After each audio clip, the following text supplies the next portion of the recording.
경남에서는 전국에서 가장 많은 200개 이상의 산업단지가 있습니다. 하지만 분양이 되지 않거나 입주하지 않아 비어있는 산업단지가 적지 않습니다. 이유가 무엇인지 실태를 취재했습니다. 지방의회 의원들의 의정비가 해마다 오르고 있습니다. 대부분 공무원 임금 인상률에 맞춰 올리는데 제대로 된 시민은 없습니다. 심한 곳은 내부 반대 의견에도 비밀 투표에 붙여 통과시키기도 했습니다. 설 연휴 물가 안정을 위해 20여 개의 성수품 공급을 확대하고 대형마트에 할인 행사를 진행합니다. 연휴 기간 고속도로 통행료가 면제되고 취약계층의 난방비 부담을 덜어주는 방안도 추진됩니다. 올 연말 사천에 우주항공청 개청이 예정되면서 경남의 기대감이 커지고 있습니다. 항공업체들은 우주산업까지 영역을 확장하고 대학은 전문 인력 양성에 나서는 등 파급 효과가 기대됩니다.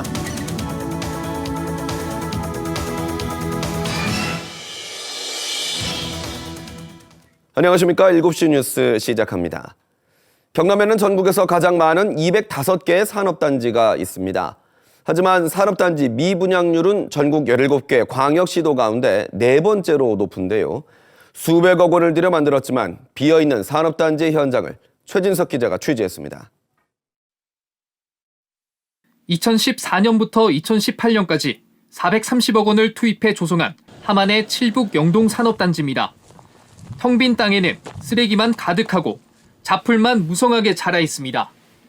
준공된 지 5년이 지났지만 미분양률은 50%, 30필지 가운데 절반이 아직 주인을 찾지 못했습니다. 이런 여파는 기업들의 투자 계획에도 악영향을 미치고 있습니다. 최근 3년 동안 함안군과 투자 협약을 맺고도 투자를 포기한 업체는 모두 6곳. 이들이 약속했던 일자리 800개도 사라지게 된 겁니다. 입주 계약 하시고 공장 취소하시는 분들이 보통 그런 불황으로 인한 공장 등록 불가 이렇게 해서 많이 해주시긴 하거든요. 아마 그것도 요인이 있지 않을까요? 2012년 밀양시 등이 4,400억 원을 들여 만든 밀양 하남 일반산업단지. 주물업체 20여 곳을 포함한 기업 40여 곳이 분양받았지만 텅 비어 있습니다. 입주한 기업은 단 2곳뿐입니다. 나머지 기업들이 경기 침체와 고금리, 공사대금 인상까지 삼중고로 인해 투자를 꺼리는 겁니다. 중소기업이 갖고 있는 고질적인 비용의 문제 때문에 입주가 많이 늦어지게 된 겁니다. 경남의 산업단지 미분양률은 2015년 1.4%에서 현재 4.3%로 3배 뛰었습니다. 아직 개발되지 않은 산단의 경우 14.8%에 이릅니다. 이 가운데 창원 앙골산단과 통영 법성 동원산단, 사천 향촌 2 일반산단, 산청 한방 항로화 일반산단, 양산 가산 일반산단 등 5곳은 분양이 한 곳도 되지 않았습니다.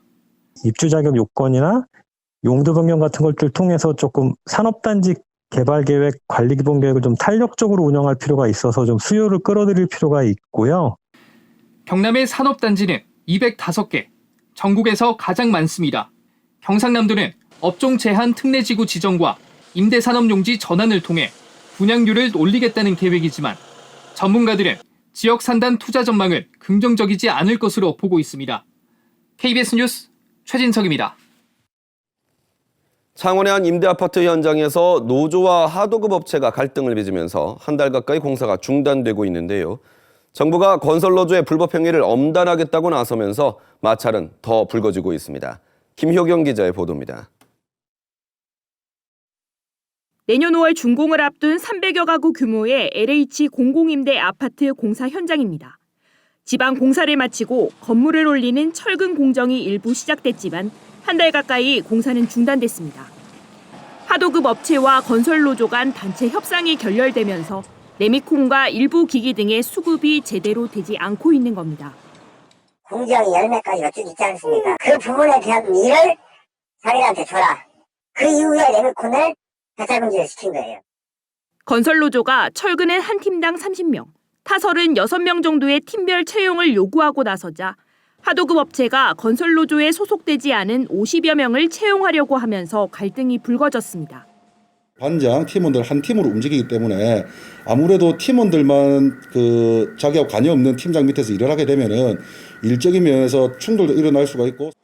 하지만 하도급 업체는 수십억 원의 적자가 예상돼 받아들일 수 없다는 입장입니다.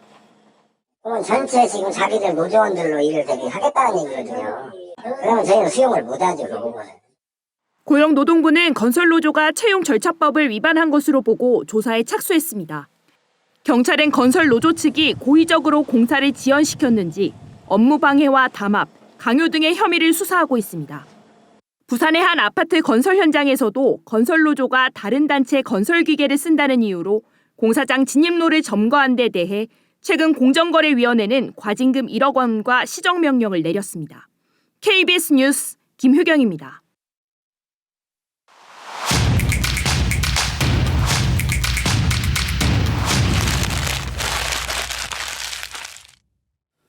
경남의 18개 시군의회 가운데 올해 의정비를 올리지 않은 곳은 거창군의회 단 한 곳뿐입니다.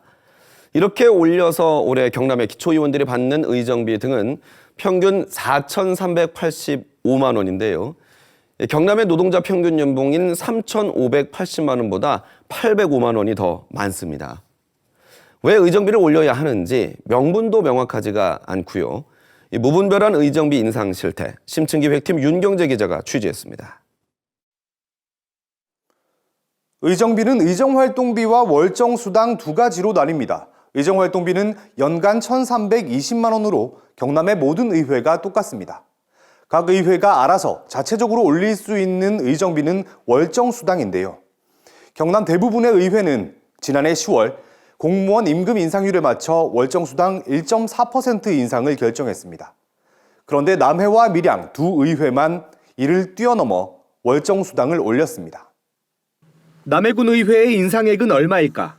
지난해 2,002만 원이던 월정수당을 7% 올려 올해 2,142만 원으로 140만 원이 올랐습니다.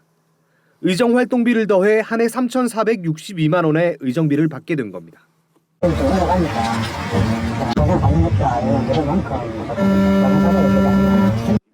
어떻게 인상된 것일까?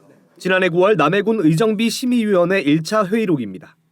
국민들의 정서를 고려하자 7급 공무원 수준의 수당이 적은 돈이 아니다라는 회의적인 의견이 많습니다. 일주일 뒤 2차 회의에서도 마찬가지입니다. 주민 대부분이 오히려 삭감을 원한다.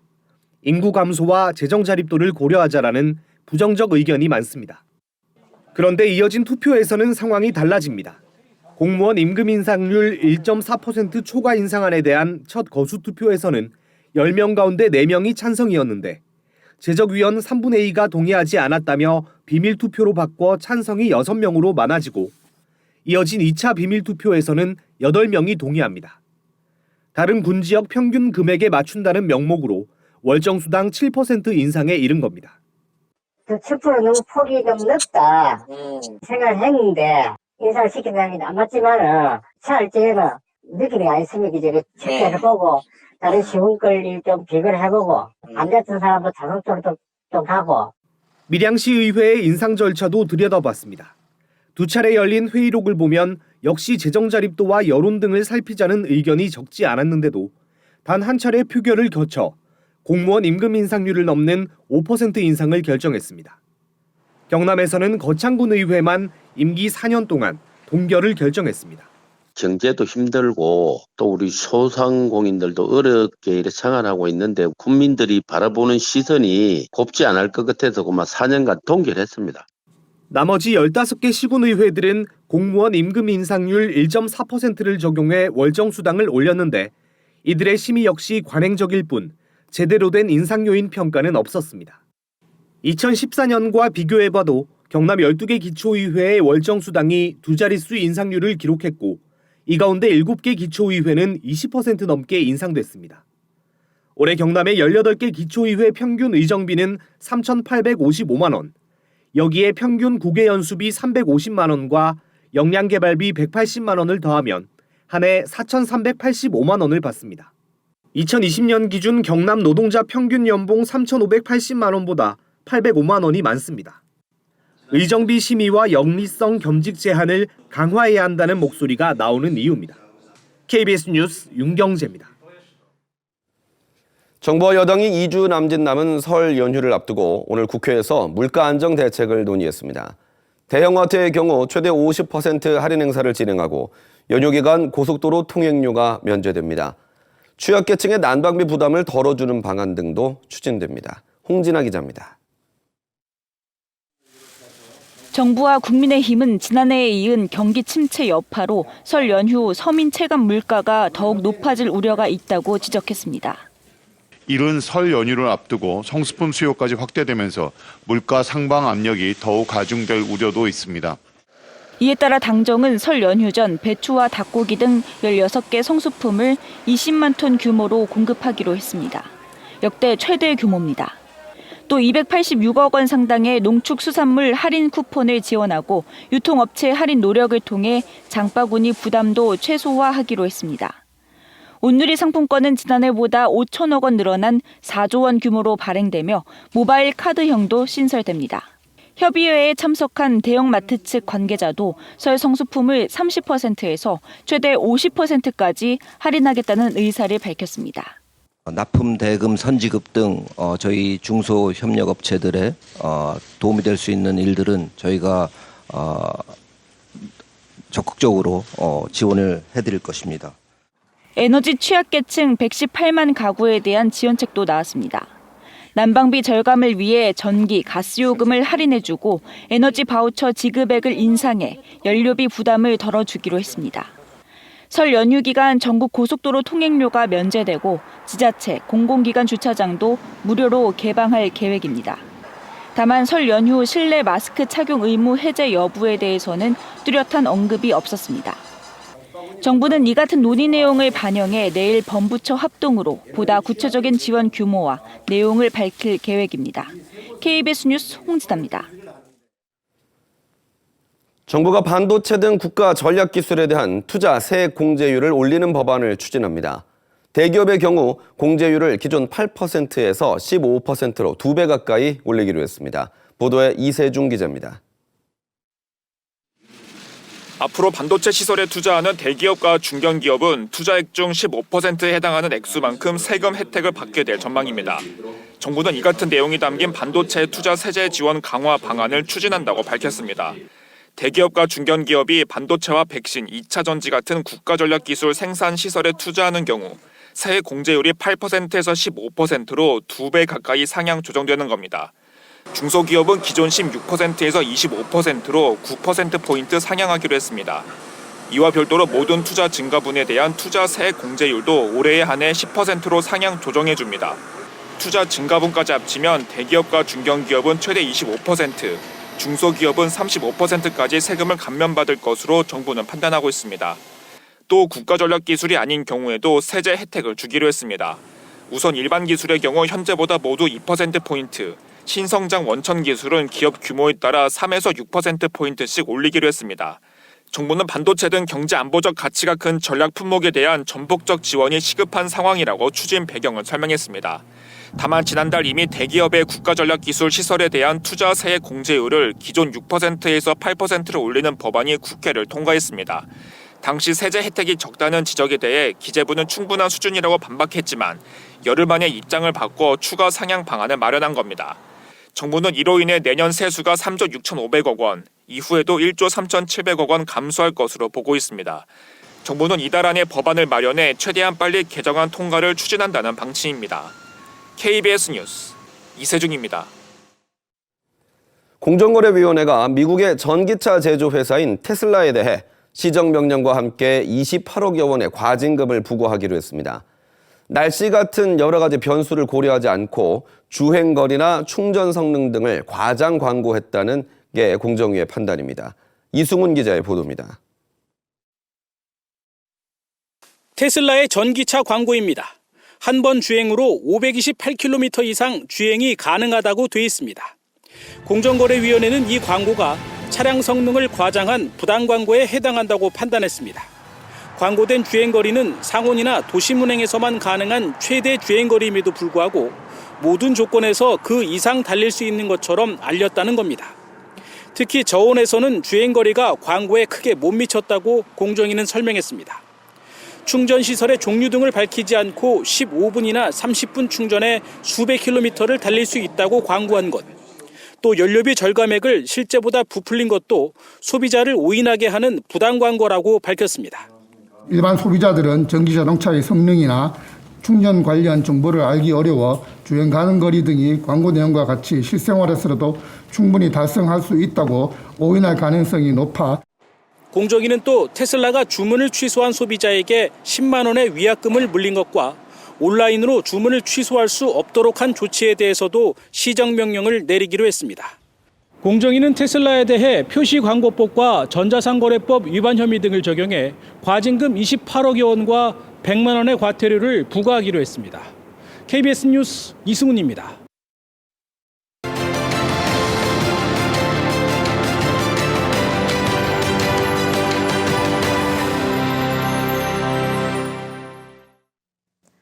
이어서 진주에서 전해드립니다. 올해 말 사천의 우주항공청 임시청사 개청이 예정되면서 기대감이 커지고 있습니다. 경남의 항공산업협력업체들은 발빠르게 우주산업까지 사업 확장에 나섰고 대학생들은 우주항공 전문 인력으로 거듭날 채비를 하고 있습니다. 이형관 기자입니다. 지난해 매출 120억 원을 올린 사천의 한 항공기 부품 제조 업체입니다. 한국항공우주산업 카이 등으로부터 민항, 군용기 물량을 받아 부품 생산과 부분 조립을 하고 있습니다. 우주항공청 사천 개청 소식에 새 사업 계획을 기존 항공에서 우주 분야까지 확장했습니다.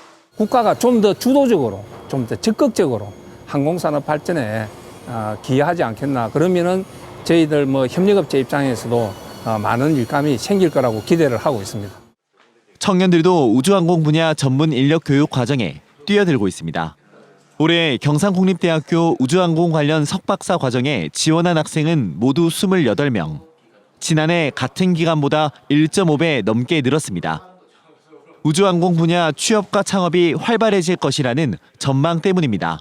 기업이 창업이 된다든지 아니면 타 지역에 있는 기업들이 항공우주라는 분야로 이제 뛰어들기 위해서 이 지역으로 유입되는 결국은 국가 균형 발전이 이루어지는 현상으로 가지 않을까. 사천시는 정부와 경상남도와 함께 우주항공청이 들어설 후보지 3곳을 두고 협의하고 있습니다. 또 정주 여건 마련을 위한 신도시 조성 작업에 들어갔습니다. 내년 말까지 관련 용역을 진행하며 도시 발전 계획과 행정복합타운 구상 등을 검토할 예정입니다. 교육이라든지 주거 공간이라든지 그다음에 교통, 문화, 그다음에 상업기관까지 전체적으로 두루 갖춘 그런 기반을 조성하기 위해 가지고 경남의 항공우주 관련 기업은 카이와 한화 에어로스페이스, 부품 생산 협력업체 등 모두 95곳, 전국의 62%를 차지합니다. 정부는 우주항공청이 올해 말부터 사천 임시청사에서 업무를 시작할 수 있도록 우주항공청 특별법과 하위 법령을 마련할 계획입니다. KBS 뉴스 이형관입니다. 창원지검 거창지청이 공직선거법 위반 혐의로 벌금 70만 원을 선고받은 구인모 거창군수에 대한 1심 판결에 대해 항소하지 않기로 했습니다. 이에 따라 구군수의 형이 확정돼 직위도 유지됩니다. 구군수는 6일 지방선거를 앞둔 지난해 1월 여론조사 결과를 SNS에 게재한 혐의로 기소돼 1심에서 벌금 70만 원을 선고받았습니다. 남해지방해양경찰청이 오는 3월 8일 치러지는 전국 동시 조합장 선거와 관련해 본격 단속에 나섭니다. 남해해경청 관할인 경남과 부산, 울산에서는 26곳에서 수협 조합장 선거가 치러집니다. 해경은 각 경찰서에 전담반을 꾸려 설 전후로 조합원을 상대로 한 금품 제공과 사례 약속을 집중 단속할 계획입니다. 경남의료원 진주병원이 이르면 오는 2027년 진주시 정촌면 항공국가산업단지에 문을 열 예정입니다. 경상남도는 경남의료원 진주병원 건립사업이 최근 기획재정부 사업 적정성 검토를 통과해 사업비 1,578억 원이 책정됐다고 밝혔습니다. 이에 따라 진주 항공국가산업단지 4만 제곱미터터에 2025년부터 경남의료원 진주병원 공사를 시작해 2027년 300병상 규모로 개원할 예정이라고 밝혔습니다. 지금까지 진주에서 전해드렸습니다.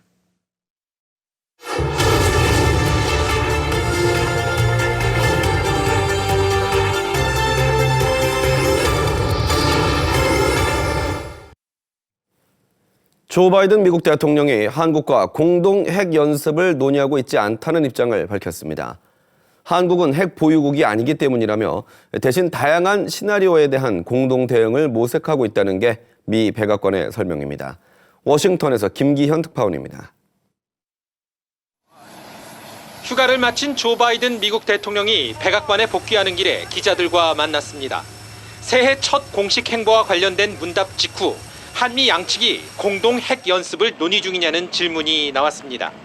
바이든 대통령은 짧게 아니라고 답한 후 논의하지 않는 연습의 구체적 내용 등에 관한 추가 설명 없이 백악관으로 들어갔습니다.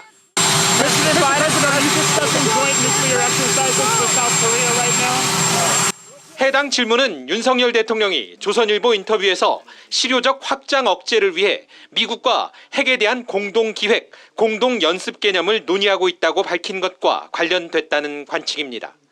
미 백악관 국가안전보장회의 NSC 대변인은 바이든 대통령 발언 관련 KBS 서면 질의에 한국은 핵 보유국이 아니라며 공동 핵 연습에 대해 논의하지 않고 있다고 답했습니다. 그러면서 한미 간에는 북한이 핵을 사용하는 경우를 포함한 다양한 시나리오에 대해 효과적으로 공동 대응하는 방안과 관련한 논의가 이루어지고 있다고 덧붙였습니다. 이와 관련해 바이든 정부 고위 관리는 북한의 행동이 점점 더 많은 우려를 불러일으키고 있다며 모의 연습을 포함한 확장 억제 강화 방안이 모색되고 있다고 설명했습니다. 워싱턴에서 KBS 뉴스 김기현입니다. 중국에서 들어온 모든 입국자를 대상으로 고강도 방역 조치가 시작된 어제 중국발 단기 체류 외국인 가운데 61명이 공항에서 확진 판정을 받았습니다. 이번 주 토요일부터는 홍콩과 마카오에서 오는 입국자에 대한 방역 조치도 강화됩니다. 임주영 기자의 보도입니다. 중국발 입국자를 대상으로 방역 조치를 강화한 첫날인 어제 중국에서 모두 1,052명이 입국한 것으로 집계됐습니다. 90일 이하 단기 체류자는 공항에서 PCR 검사 후 음성이 확인돼야 공항 밖으로 나갈 수 있습니다. 인천국제공항에서 검사를 받은 중국발 단기 체류자는 309명으로 이 중 61명이 양성 판정을 받아 격리시설로 옮겨졌습니다. 검사받은 중국발 입국자의 5명 중 1명은 감염이 확인된 것입니다. 내국인과 장기 체류자는 바로 공항을 떠날 수 있지만 입국 하루 안에 거주지 보건소에서 PCR 검사를 받아야 합니다. 중국 내 공관에서의 단기 체류 비자 발급도 이번 달 말까지 사실상 중단됐습니다. 중국발 입국자가 입국 전 코로나19 음성 여부를 확인하는 조치도 모레부터 추가됩니다. 7일부터는 홍콩과 마카오 출발 입국자에도 방역 강화 조치가 일부 적용됩니다. 출발 전 48시간 이내 PCR이나 24시간 이내 전문가용 신속 항원 검사가 의무화되며 항공기 탑승 전 검역정보 사전 입력 시스템에 음성 확인서를 입력해야 합니다. 입국 시 의심 증상이 있을 경우 공항 내 검사센터에서 PCR 검사를 받아야 합니다. 오늘 0시 기준 코로나19 신규 확진자는 8만 1,000여 명으로 전주 대비 감소세를 이어갔지만 위중증 환자는 사흘째 600명을 넘었습니다.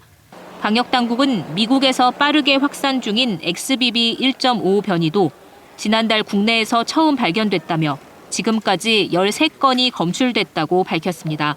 KBS 뉴스 임주영입니다. 반려동물 인구 1,500만 가구 시대지만 안타깝게도 동시에 한 해 10만 마리가 넘는 동물들이 버려지고 있습니다. 반려동물이 버려지는 대개의 경우는 예상보다 돈이 많이 들고 아프거나 사고를 당했을 텐데요. 동물병원마다 천차만별인 진료비, 올해부터는 병원들이 공개해야 하고 내년까지 진료 항목에 대한 표준화 방안도 추진됩니다. 홍화경 기자가 자세히 전해드립니다. 늘 내 곁을 지켜주는 또 하나의 가족, 위로가 되는 소중한 존재, 바로 반려동물입니다.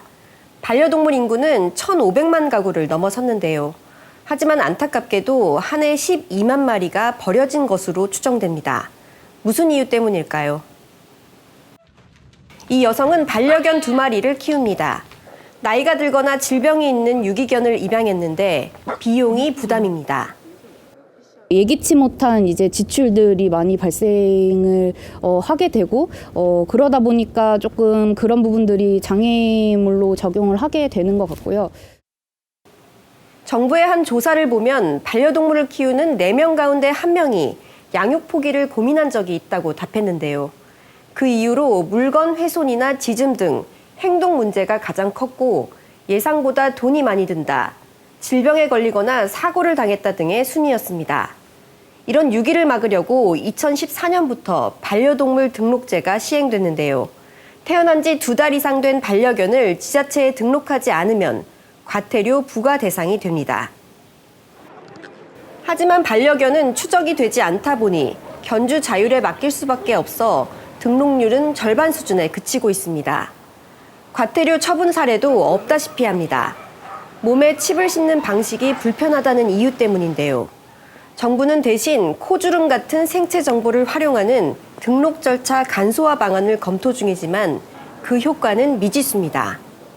등록제로 보호자는 계속 관리, 추적이 된다는 것도 인식을 할 수 있게 해줘야 돼요. 입양하기 전에 내가 얘를 정말 끝까지 책임질 수 있을까라는 부분을 또 한 번 더 생각할 수 있는 계기도 되거든요. 동물병원 진료비가 비싸다는 지적도 빼놓을 수 없습니다.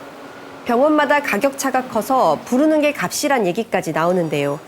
실제로 소비자단체의 조사 결과 병원마다 필수 예방접종은 최대 6배, 야간 진료비는 최대 11배까지 차이가 났습니다. 이런 가운데 이 병원은 진료비를 자발적으로 공개했습니다. 기본 진료비 10,000원, 불소 처치하는 거 30,000원이고 예방접종부터 입원, 수술비까지 거의 모든 진료비를 알립니다. 보호자분들이 미리 그 진료에 대한 내용이나 그 비용을 알고 있어야지 좀 준비하거나 선택할 수 있는 부분이 있으니까. 하지만 이렇게 진료비를 공개하는 병원은 10% 남짓에 불과한데요. 천차만별인 진료비 문제를 해소하기 위해 개정된 수의사법이 이번 주부터 적용됩니다. 모레부터 수의사 2인 이상인 병원은 진료비를 반드시 개시해야 하고요. 내년부터는 모든 병원으로 확대됩니다. 이렇게 되면 양육자들이 병원 간 진료비를 비교할 수 있게 돼 가격이 낮아질 수 있을 거라는 취지입니다. 문제는 표준화입니다. 같은 증상이라도 병원마다 검사 항목과 수술 방식이 달라 공개된 진료비를 단순 비교할 수 없기 때문입니다.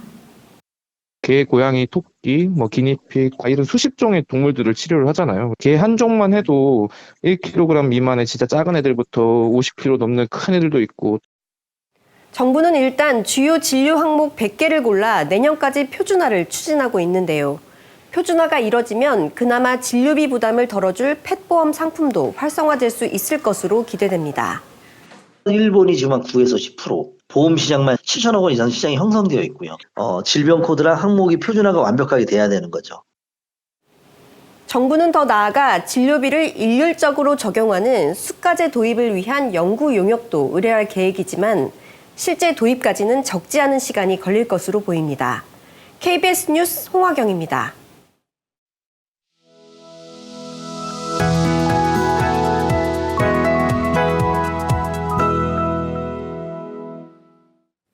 분청사계는 청자 백자와는 또 다른 아름다운 문양으로 우리 도자 문화의 정수를 보여주는데요. 도자기에 멋을 더하는 분장 작업에 집중하며 김해 분청사계를 지켜온 명장을 경남인에서 만나봅니다. 보물 347호 요면이고요. 국보 178호 분청사기 조화 어문 편병. 국보 178호 분청사기 조화 어문 편병을 비롯해 10개의 분청 도자기 문양이 조화로운 작품 분청 속으로입니다. 달랑아리 형태를 위에 이제 전 부분하고 국 부분을 생략해서 최대한 단순화시켰거든요. 그래서 전통과 현대를 동시에 표현하고 싶었습니다.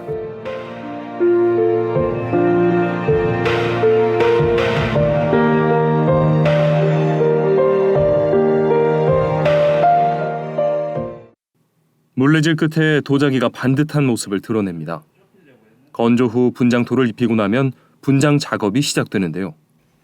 화선지 대신 흙에 그린 그림이 불을 거치며 드러내는 변화에 매료돼 탁원대 명장은 33년간 이 작업을 이어왔습니다. 이 도자기는 둥글잖아요. 그러니까 처음과 시작이 어딘지 몰라요. 나중에 끝나고 나서 제가 어디서 시작을 하고 어디서 끝을 냈는지 모를 정도로 도자기 화면은 정말 우주와도 같이 넓다고 그렇게 생각을 합니다.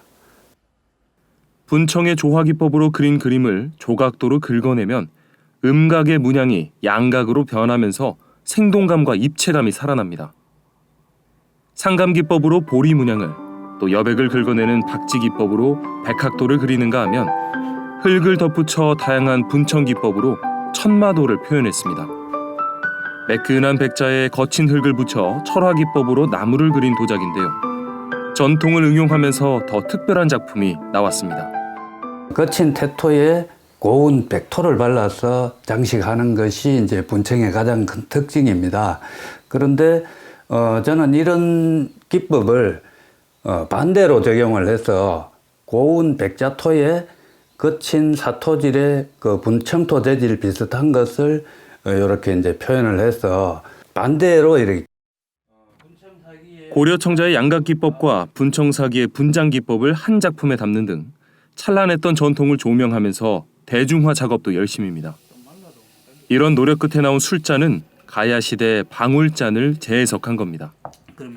가야 토기 중에서 특히 청각적 재미를 선사하는 그러한 토기입니다. 안에 이제 흙방울이 들어 있는데 약간은 이제 굴러가는 듯한 약간 둔탁한 소리가 나더라고요. 하단부를 이렇게 개방을 하고 안에 이제 방울을 실을 이용해서 이제 매달았습니다. 이렇게 흔들면 이렇게 그 맑은 소리가 나거든요. 가야 토기에 투각을 적용하고 가야의 문양을 담는가 하면 생활자기에도 전통을 녹여냈습니다. 이 다관은 물대 부분엔 주병을, 손잡이엔 매병을 표현하고 여러 도자기를 그려 넣었습니다. 그리고 여기에 분청 덤벙 기법을 더했죠.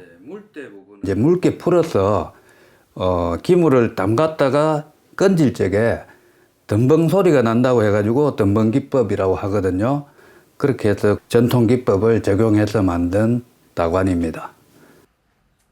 도자기 굽의 파편을 분장토와 섞어 장식하고 대나무 뿌리 손잡이로 견고함과 자연미를 살린 컵도 눈길을 끕니다. 전통 덤범 기법을 적용해 금속과 나무로 기능성을 살린 생활자기는 국무총리상을 받기도 했는데요. 그가 생활자기에 공을 들이는 데는 이유가 있습니다.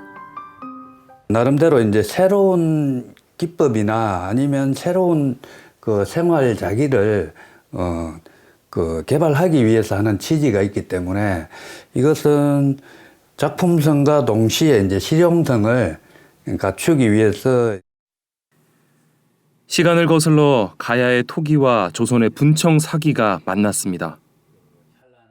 과거에 찬란했던 우리의 도자 문화 유산을 바탕으로 하되 새롭게 이제 창출하고 보급을 통해서 이어가야 된다고 그렇게 생각합니다.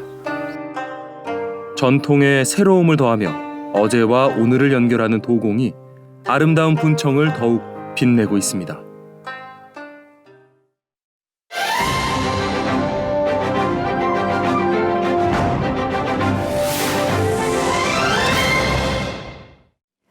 간추린 경남 소식 전해드립니다. 경남의 4년제 대학교 9곳의 올해 수시 모집 미등록 비율이 평균 20.5%로 나타났습니다. 입시 전문기관 등의 자료를 보면 경남의 4년제 대학은 올해 수시 모집 인원 11,000여 명 가운데 2,270명이 합격하고도 등록하지 않아 미등록 비율이 전국에서 5번째로 높은 것으로 집계됐습니다. 반면 서울과 수도권 대학은 수시 미등록자 비율이 3에서 4%대에 그친 것으로 조사됐습니다. 그제 김해시 한림면의 한 산란개 농장 폐사체에서 검출된 H5형 조류 인플루엔자 항원을 정밀 검사한 결과 고병원성으로 확진됐습니다. 경상남도는 정확한 발생 원인을 규명하기 위해 농림축산검역본부와 경남동물위생시험소 합동으로 역학조사를 진행하고 있습니다. 거제시 사등면 사곡만 해안에서 가마우지 수십여 마리가 죽은 채 발견돼 거제시가 원인 조사에 나섰습니다. 거제시는 지난 1일 오전 사곡 해수욕장 인근 해안가에서 가마우지 60여 마리가 죽은 채 발견돼 국립야생동물질병관리원에 시료 분석을 맡겼으며 결과는 다음 주쯤 나올 예정이라고 밝혔습니다. 거제경찰서가 사찰에 불을 지르고 달아난 혐의로 50대 A씨를 붙잡아 조사하고 있습니다. A씨는 오늘 새벽 0시 40분쯤 거제시 고현동의 한 사찰 대웅전에 들어가 라이터로 장식용 천 등에 불을 붙인 혐의를 받고 있습니다. 불은 3시간여 만에 꺼졌지만 대웅전이 완전히 타 소방서 추산 3,900여만 원의 재산 피해가 났습니다. 택시 등 경남의 대중교통 요금 인상이 논의되고 있습니다.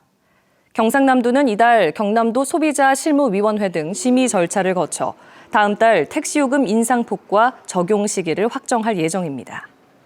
경남의 택시요금이 인상되면 2019년 기본요금 2,800원에서 3,300원으로 오른 뒤 4년 만입니다. 간추린 경남이었습니다.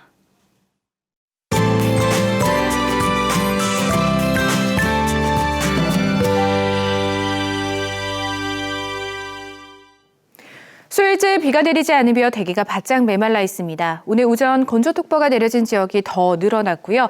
시로 습도가 낮은 데다 바람까지 불며 대형 화재로 이어질 가능성도 있어 보입니다. 주변 불씨를 좀 더 꼼꼼하게 살피셔야겠습니다. 연초부터 찾아온 출근길 강추위는 내일도 이어지겠습니다. 창원이 영하 4도, 밀양과 의령 영하 7도, 함안 영하 9도로 출발하겠고요. 찬바람으로 체감 추위는 더 심할 수 있겠습니다. 그래도 낮에는 영상 8에서 9도 선까지 올라서며 찬 기온이 훨씬 덜하겠습니다. 내일 서부 지역에 계신 분들도 아침에 도톰한 겨울 외투는 필수겠습니다. 진주와 사천, 합천은 영하 7도로 오늘보다는 높겠지만 날이 상당히 춥겠고요. 낮에는 거창과 산청, 함양이 영상 6도까지 올라서겠습니다. 동해남부 먼바다는 내일까지도 거친 물결과 강한 바람이 전망됩니다. 절기 소환되는 오후부터 반가운 비가 내리며 건조함이 조금은 해소되겠고요. 주말에 가까워질수록 큰 추위는 누그러지겠습니다. 기상정보였습니다. 7시 뉴스 마칩니다. 경남은 뉴스7 경남입니다.